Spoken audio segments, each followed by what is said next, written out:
Hey guys, if you're watching this video, I'm going to assume you're shopping for a Nova, and we wanted to make this additional video. We also have a driving video like we normally do, but we wanted to go over some of the finer details on this one so it doesn't get lost in the crowd. The guy who built this car bought a lot of nice parts, made a lot of what I feel are good decisions, and we'll start with the mechanicals. He started with a Chevy 400 block. He bought Manley 6.125 rods, so that makes it a real long rod engine, has SRP 10.3 to 1 compression pistons. Heads are E-Tech 200s, which is the large cylinder head with the Vortec bolt pattern. He then had those fully ported. The intake was also ported to match. The cam is a comp hydraulic roller, 236, 242 at 50 cam. So why it's loud and, you know, makes it nice and lopey, it is a very streetable cam. You can drive all the time. We fire it up, it fires up nice, drives nice. You can look around, you see the March serpentine system with all billet brackets. The front suspension's been completely gone through with urethane bushings. Backing up that potent 406 is a nice Tremec TKO transmission, so it's a 5-speed with overdrive. Then it's got an aluminum drive shaft going back to a Curry 9-inch rear end with a 9+ case, 389 gears. With the Detroit Truetrac posi. Now that's an awesome posi. I've had all kinds, Detroit lockers, clutch posies. The Truetrac is definitely the best street posi that I have ever found.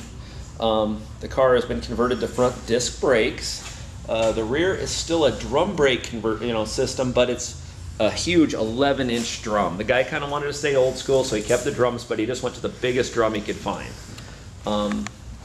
This car was put on a frame machine to verify straightness before the Detroit Speed subframe connectors were put in. When they did the subframe connectors, they also put a Detroit Speed rear subframe, mini tub kit to put a bigger tire in. And when they did it, they really did an OEM style installation on it. When you look in the trunk, you will see what I mean. They're just basically a seamless conversion. Rear suspension got all new springs, Coney shocks. It's got some competition engineering adjustable traction bars. When you're looking around, you see the attention to detail. This was not a slap together car. It's not like 90% of the other cars you're going to look at. When you look at the body and the jambs, you're going to notice the paint's beautiful. This car was stripped to bare metal and went back up with all PPG products, including the primers. A lot of the body moldings were new. So just take a look around. I don't want this thing to get lost in the 10 other Novas that are on there. When you look at it, look at the detail stuff, look at the parts that were used. We'll have a lot of underside pictures. Every piece of weather strip on the car was new. All the door panels, soft parts were all replaced. Went to all autometer gauges, went with a painless wiring.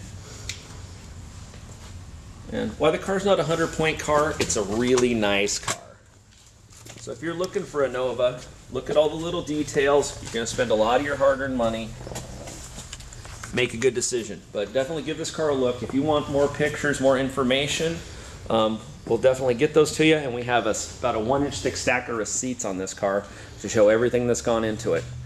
So yeah, if you're shopping for a Nova, definitely give this one a look, guys. Thanks.